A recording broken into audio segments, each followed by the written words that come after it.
book 2, part 3, book 2, part 3, book 2. So I'm gonna get the books. Sorry. Slow down. Okay.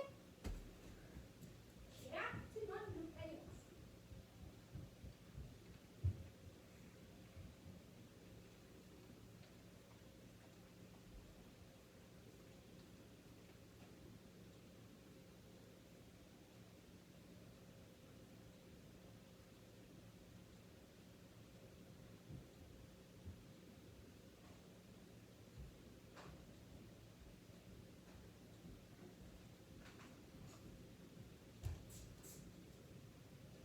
Okay.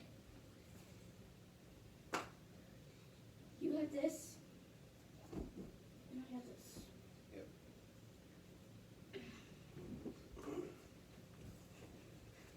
So which episode you left off on? I don't know. That was yesterday. I gotta find it. Yeah, I know. I think I left off on chapter 8.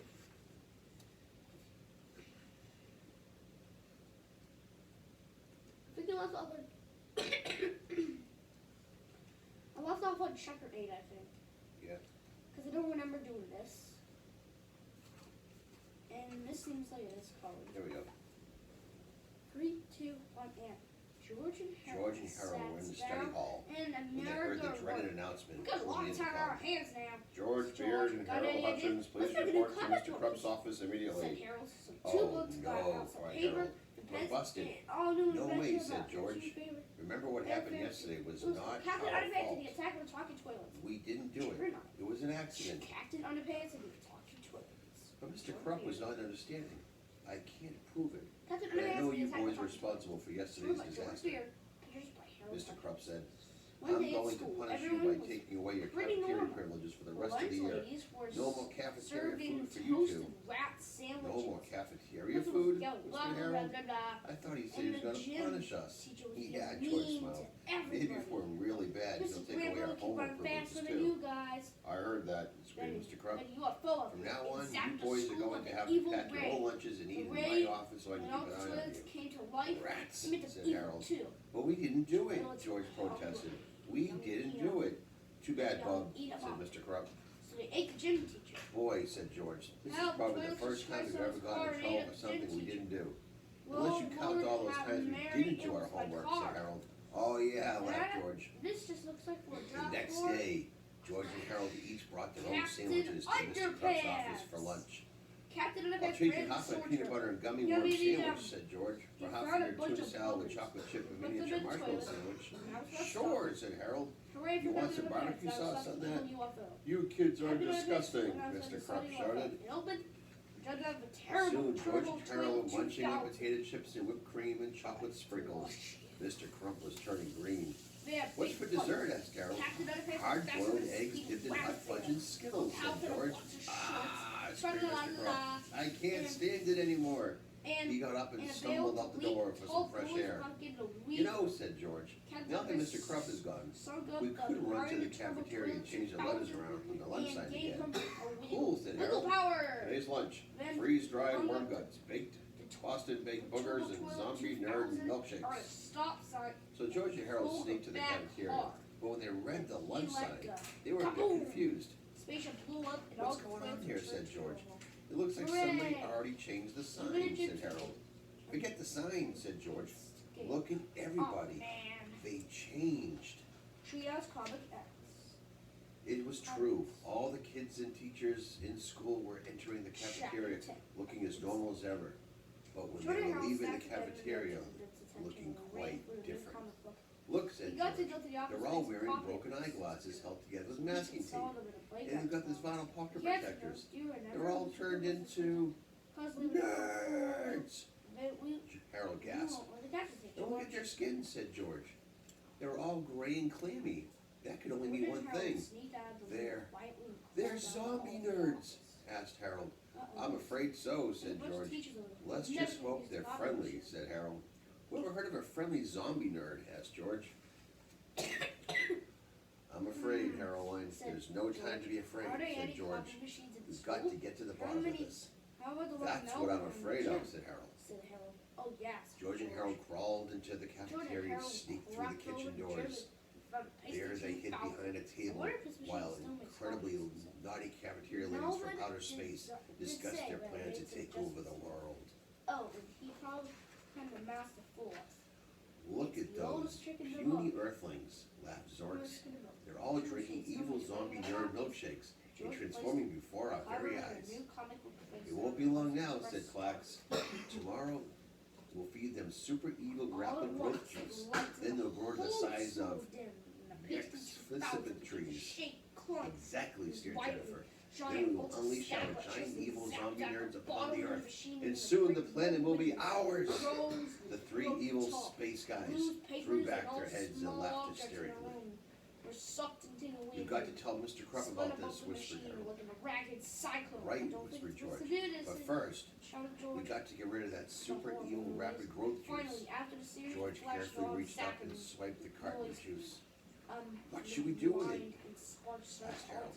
Let's pour it out the window, said George. That way, it won't do any damage. Good idea, said Harold. While the naughty cafeteria ladies continued laughing, George quietly emptied the carton of super evil rapid growth juice out the window. You know, whispered Harold, Mr. Krupp is never going to believe that sinister cafeteria ladies from outer space have turned everybody into evil zombie nerds. Sure he'll believe us. He's got to believe us, said George. I hope he believes us. That's the most ridiculous story I've ever heard, laughed Mr. Krupp. But it's true, cried Harold. Yeah, said George. Everybody in the entire school is an evil zombie nerd. The kids, the teachers, everybody. All right, said Mr. Krupp. I'll prove it to you. He pressed the button on his intercom and called for a secretary. Soon, Miss Anthrop entered the room. She was dressed in a pink polka dot polyester dress with orthopedic knee-high stockings and ugly brown archipelago loafers. See, said Harold, she's dressed like a nerd. She always dresses like that, snapped Mr. Krupp. But she's gray and clammy and reeks of freakish, zombified death, said George. She always smells like that, Mr. Krupp argued, and she's always gray and clammy too. George and Harold had to admit the school secretaries were not very good subjects to compare and contrast with the evil zombie nerds. But then, Miss Anthrop leaned over the desk and took a huge bite out of Mr. Krupp's desk. Must destroy Earth, she moaned as she took another bite. Even Mr. Krupp had to agree that Miss Anthrop was acting a bit more evil than normal. So George and Harold took Mr. Krupp down the cafeteria to confront the evil lunch ladies. Suddenly, out of the shadows stepped evil Zorks. Gotcha, Zorks cried as he grabbed onto Harold's shoulders. Ah, screamed Harold. He scrambled away, pulling Zork's gloves off and revealing two slimy green tentacles. See, Mr. Krupp, said George, we told you they were space guys. You fools, screamed Zorks. Now we will destroy you. The evil Zorks pointed his tentacle at George, Harold, and Mr. Krupp and snapped his fingers. Snap! Suddenly, Mr. Krupp began to change. A heroic grin spread across Mr. Krupp's face. He threw out his chest and placed his fist firmly to his sides, looking quite triumphant. Oh no, said George. That evil space guy just snapped his fingers. Now Mr. Krupp is turning into you-know-who. Hey, wait a second, said Harold. Tentacles don't have fingers.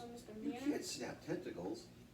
There's no time to argue the physical improbabilities of the story, said George. We've got to stop Mr. Krupp from changing into Captain Underpants before it's too late. Mr. Krupp turned and dashed toward the door. His clothes flew off behind him as his hallways echoed with jubilant proclamations about the superiority of underwear.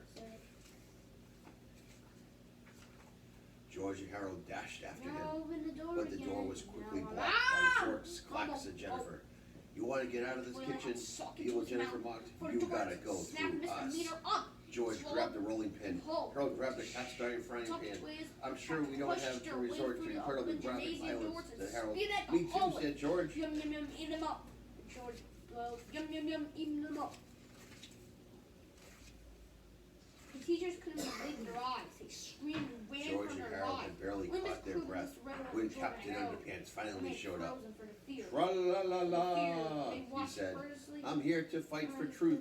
justice, and all that is pre-shrunken cut me. Where were you back in chapter 15 when you needed